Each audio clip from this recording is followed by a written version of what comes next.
이 시간 우리 인터넷으로 온라인으로 그리고 현장에서 그리고 이 시간 예배하는 우리 모든 성도님들 주 안에서 사랑하고 축복합니다. 우리 교회는 이제 이 호메실동에 이사 오기 전에 인계동에 있었습니다. 음, 인계동에 있다가 이제 이곳에 이사 온 지 한 4년 좀 안 된 것 같습니다. 안 됐는데 인계동에 교회 있을 때 저희 집은요 화성시 기안동에 있었어요. 예. 그래서 새벽 예배를 이제 기안동에서 이제 수원 인계동까지 이제 다녔습니다.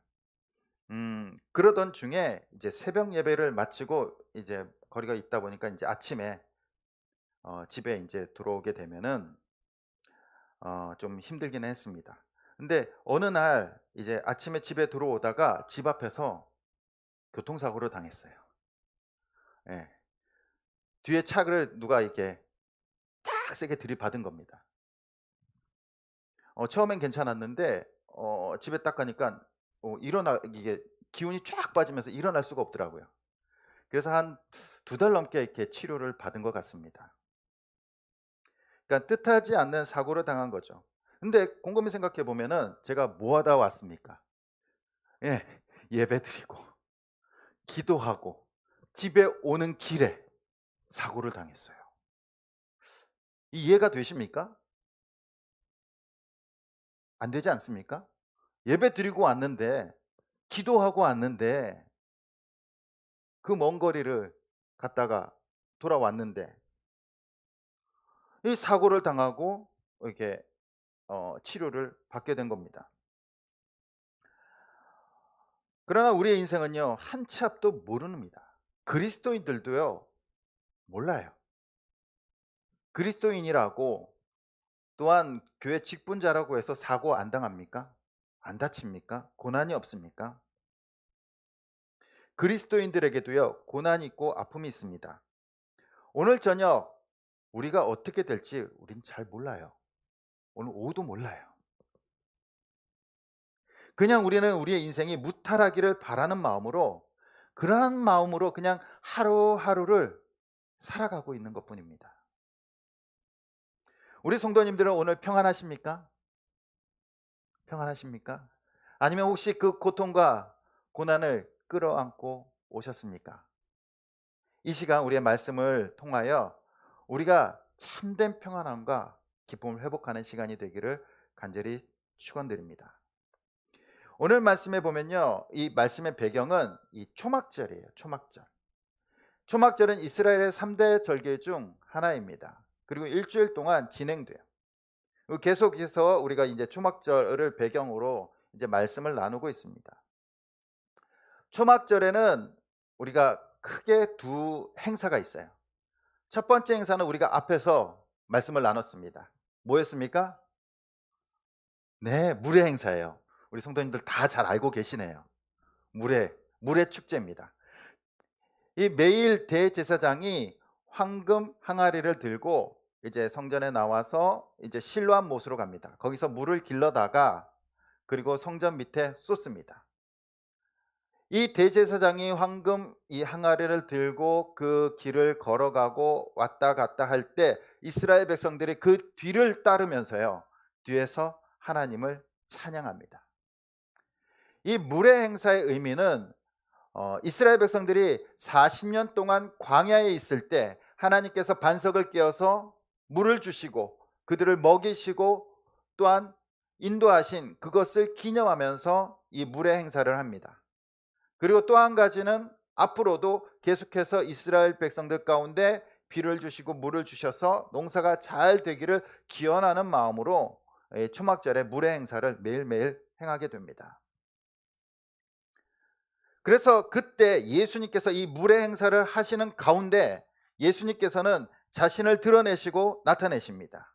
그 말씀이 요한복음 7장 37절에서 38절 말씀입니다. 우리 같이 한번 읽어보도록 하겠습니다. 시작.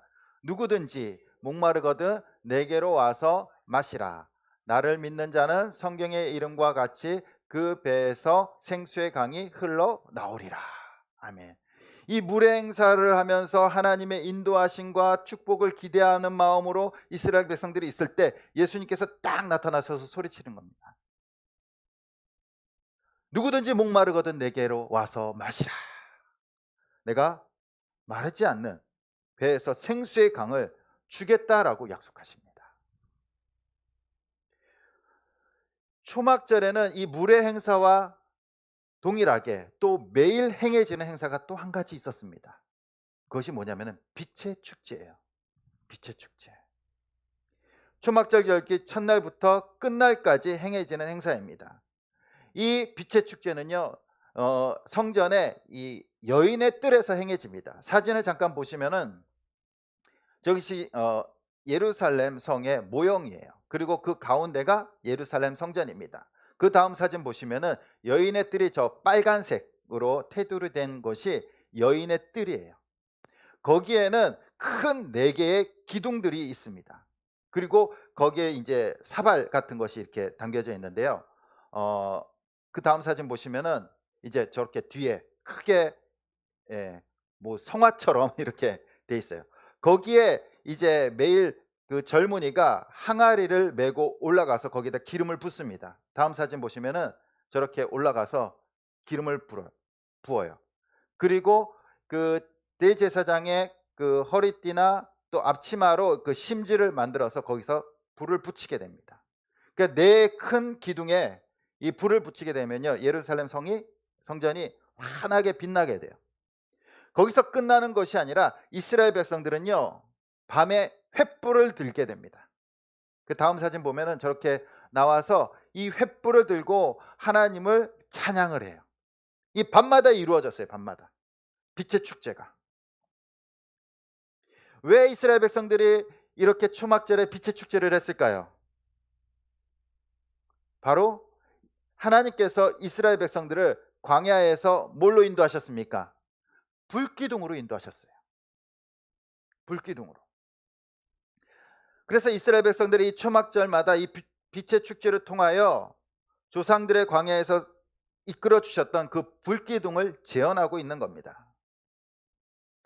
출애굽한 이스라엘 백성들은요, 광야에서 살 수 없는 환경 속에 들어가게 돼요.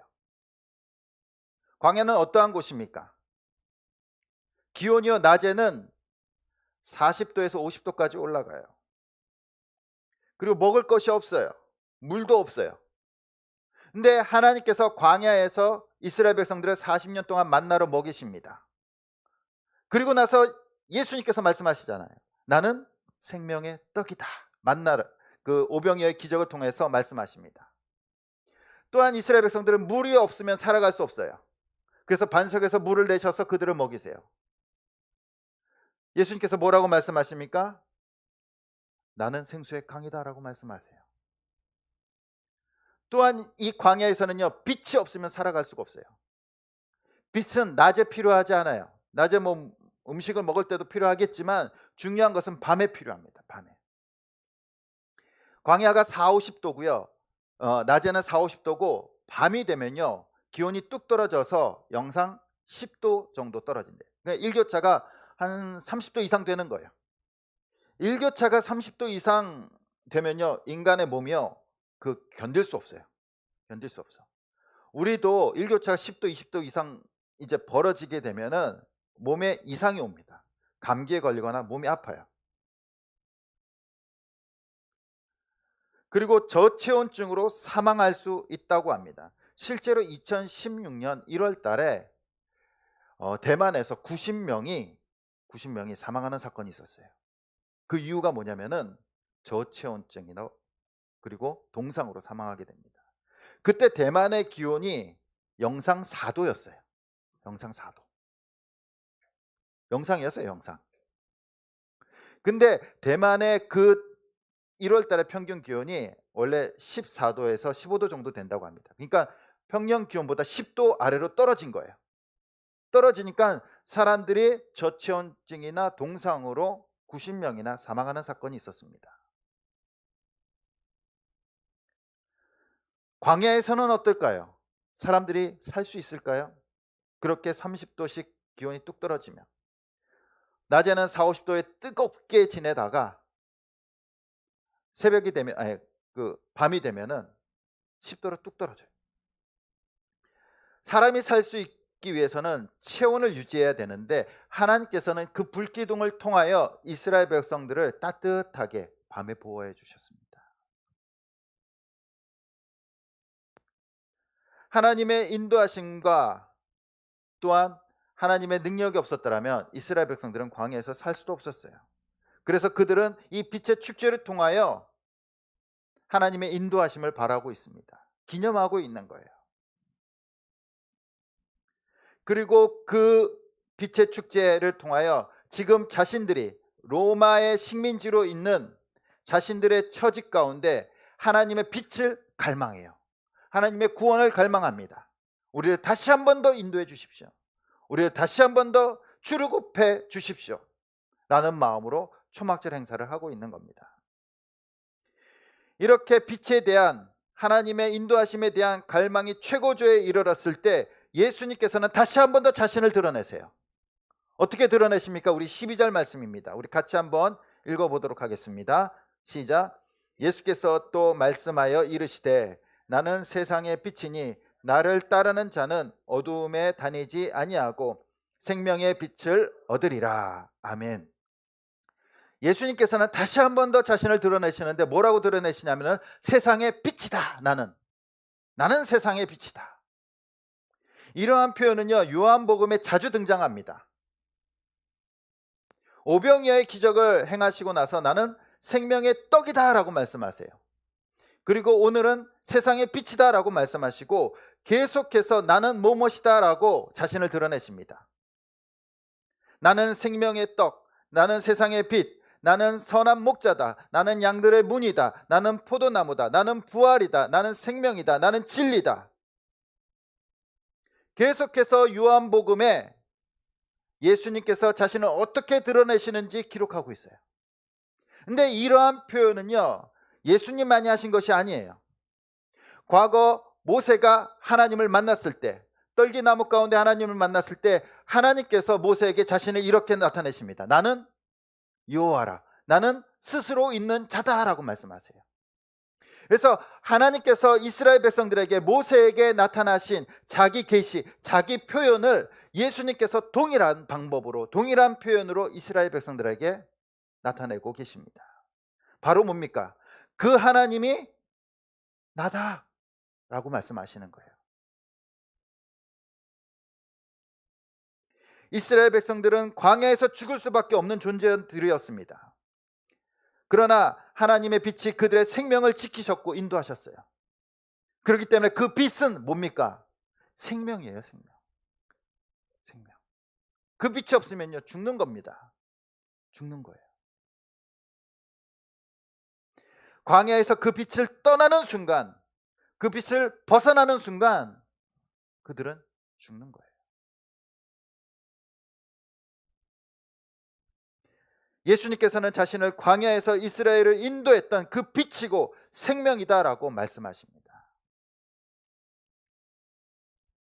예수님께서 광야에서 이스라엘 백성들을 인도하셨듯이 우리를 이 세상 가운데서 인도하시는 줄 믿습니다. 우리를 세상에서 인도하실 빛이다라고 말씀하시는 겁니다.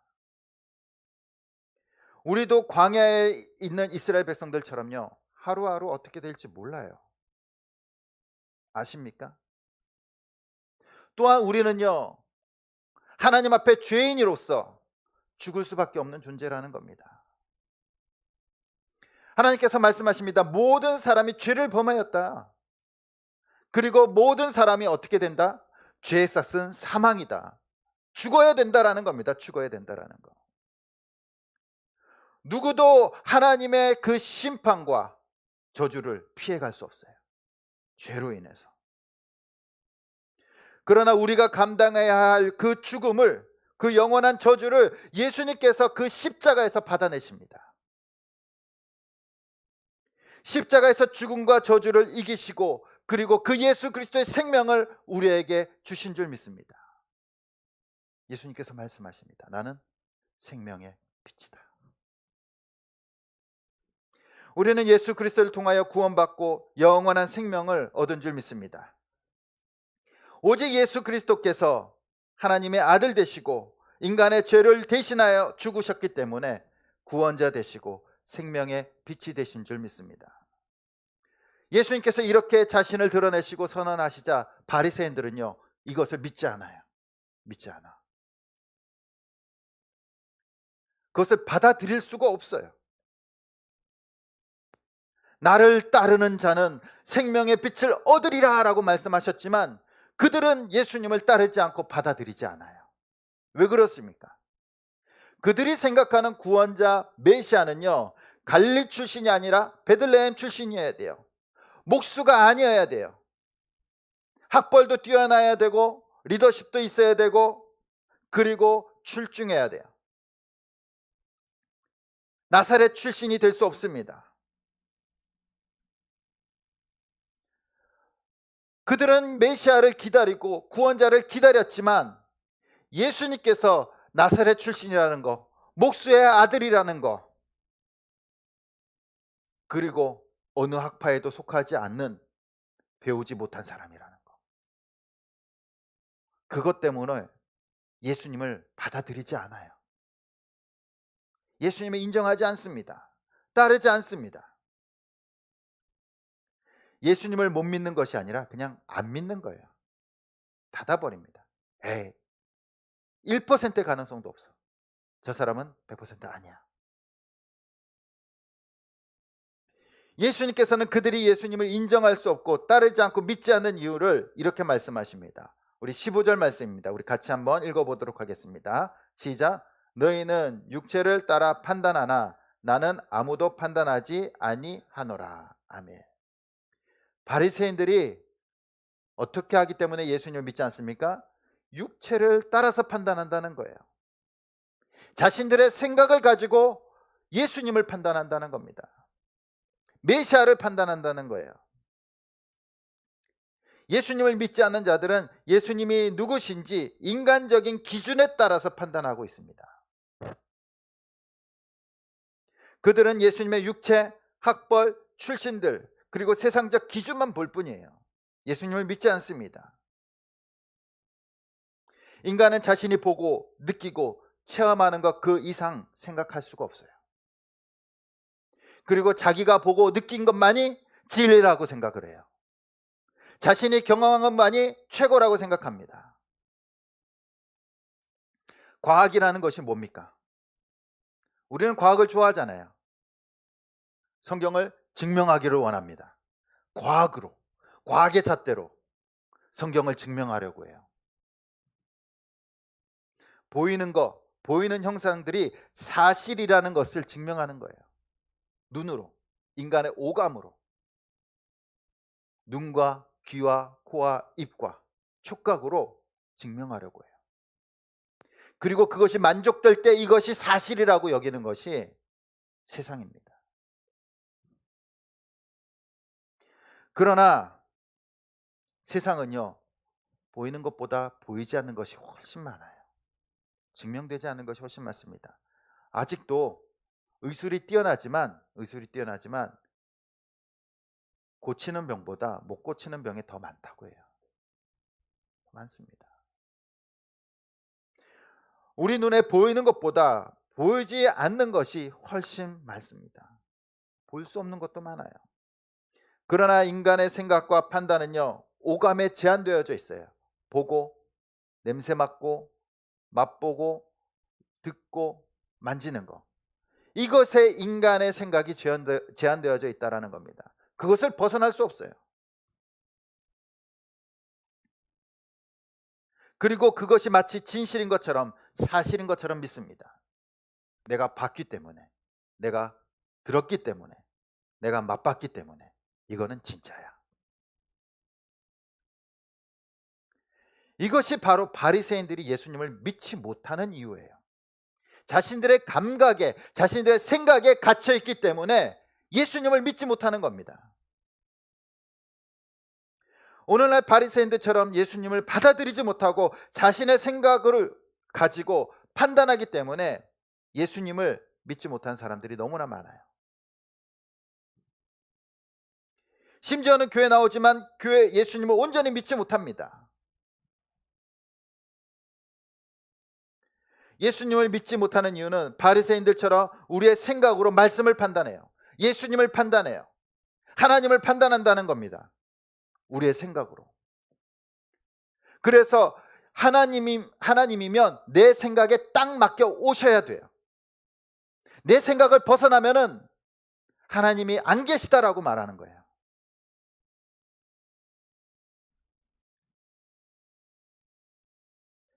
사람들이 생각하는 신의 정의, 개념들 안에 들어가야지, 우리의 오감 안에 하나님이 맞춰져야지 이해하고 믿을 수 있다라고 생각합니다. 우리의 생각에 들어오셔야 되고, 그리고 우리의 삶에 딱 맡겨 와야 돼요. 우리가 생각하는 대로 하나님이 행하셔야 돼요. 그래야지 하나님이다라고 생각하는 겁니다.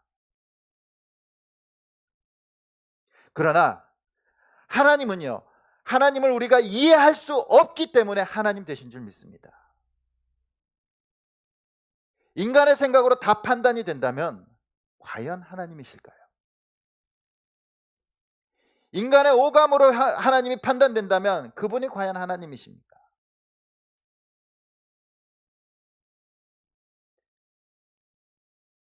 그래서 터툴리안, 초대교회 교부이자 신학자였던 터툴리안은 이렇게 말합니다. 나는 불합리한 고로 믿는다. 이해할 수 없기 때문에 믿는다는 거예요. 나의 생각대로 되지 않고 불합리하기 때문에 믿는다는 겁니다. 우리 사랑하는 성도님들, 창조주 되신 하나님께서 자신의 피조물인 인간을 살리기 위해서 자신의 생명을 내어준 것이 이해가 되십니까? 그게 이해가 되십니까?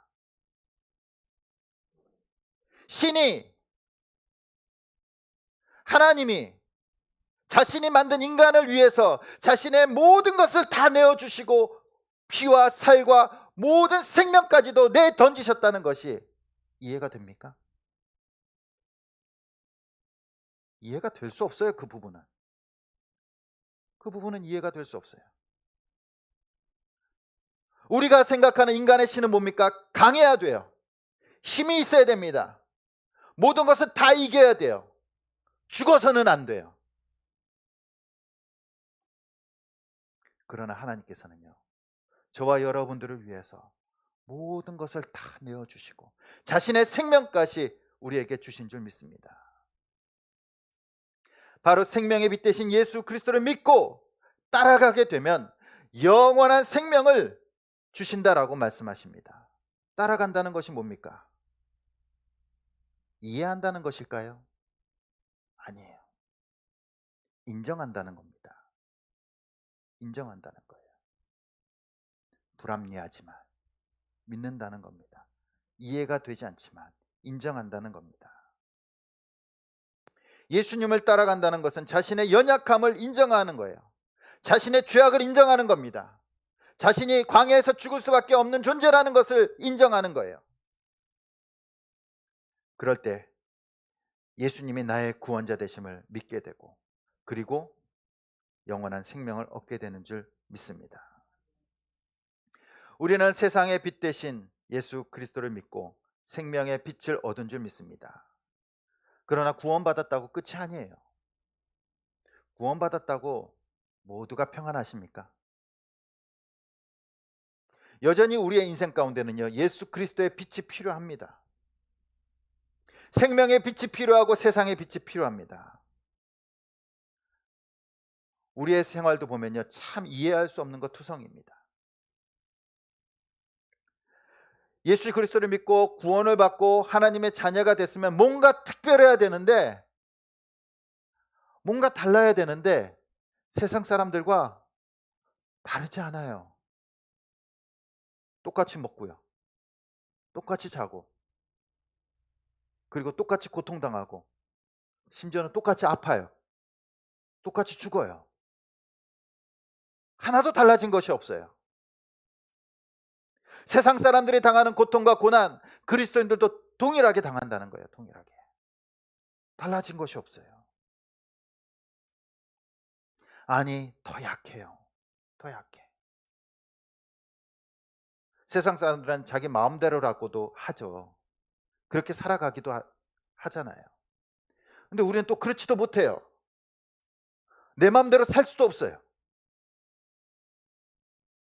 하나님께서 주신 말씀대로 살려고 노력하면 노력할수록 그 고통과 고난이 더 심하게 다가와요.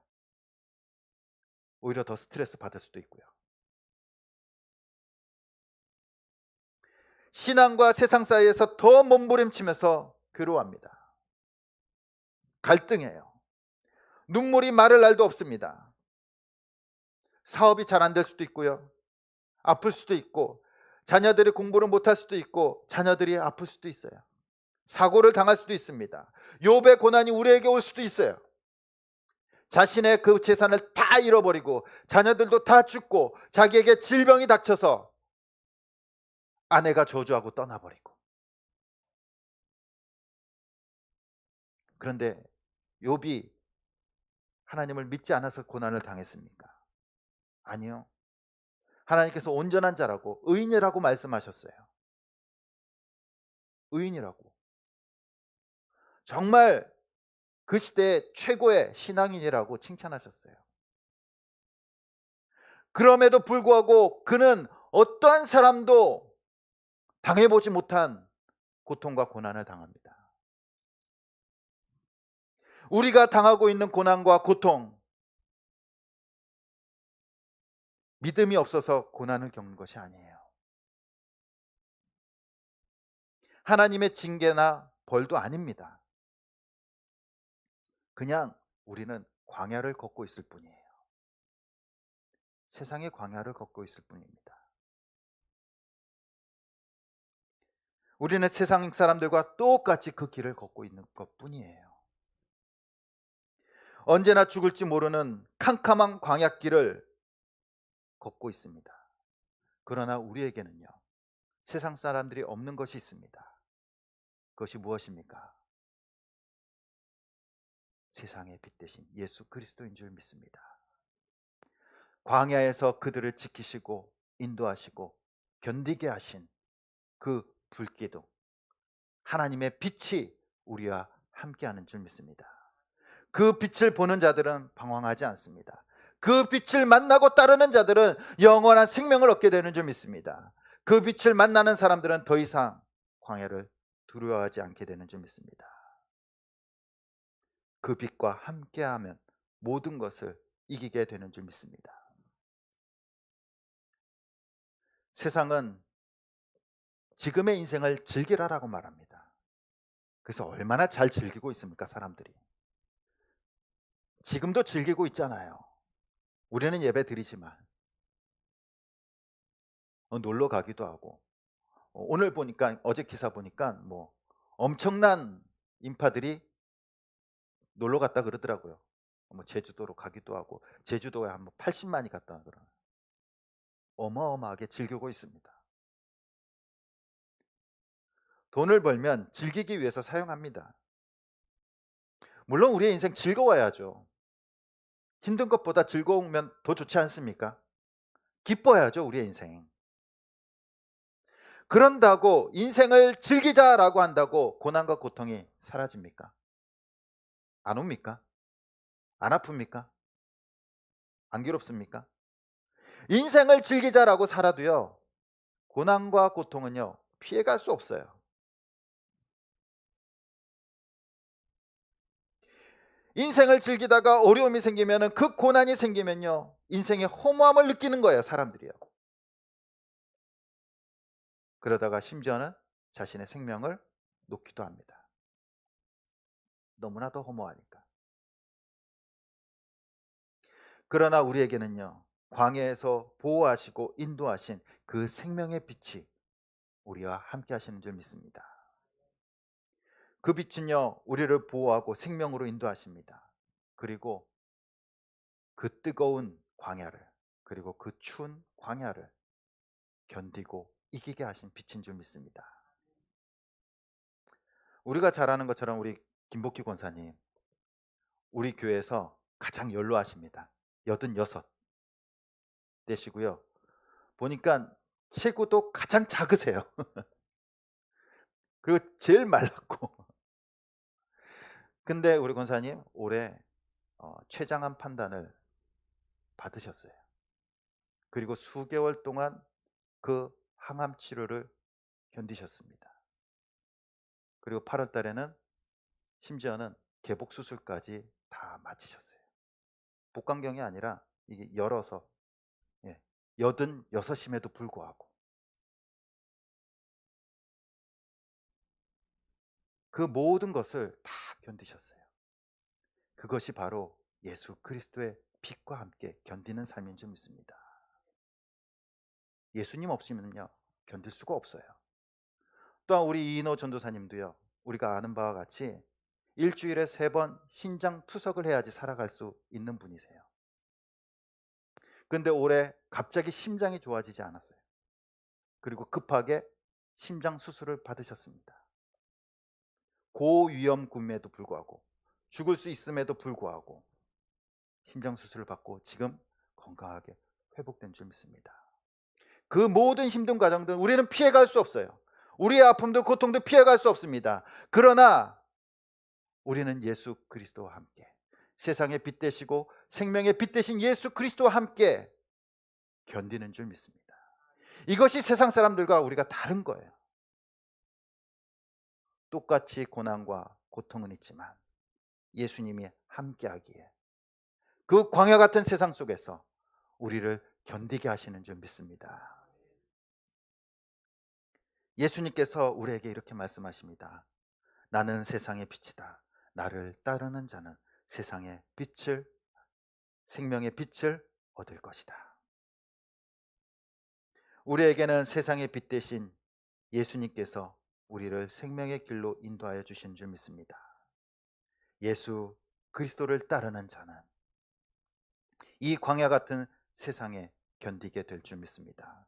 오늘날 우리는 너무나도 힘든 세상을 살아가고 있습니다. 마음껏 외출할 수도 없고 또 집에 있다 보니까 몸이 더 약해지는 것 같아요. 더 힘든 것 같습니다. 그러나 우리가 세상적인 환경을 바라보면서 불평불만하기보다는 나와 함께 하시는 세상의 빛 되시고 생명의 빛 되신 예수 그리스도를 붙들고, 그리고 주님께서 인도하심으로 말미암아 이 모든 고난과 고난을 견디고 이겨내시길 간절히 주님의 이름으로 축원드립니다. 이 시간 우리 함께 찬양 드리시겠습니다.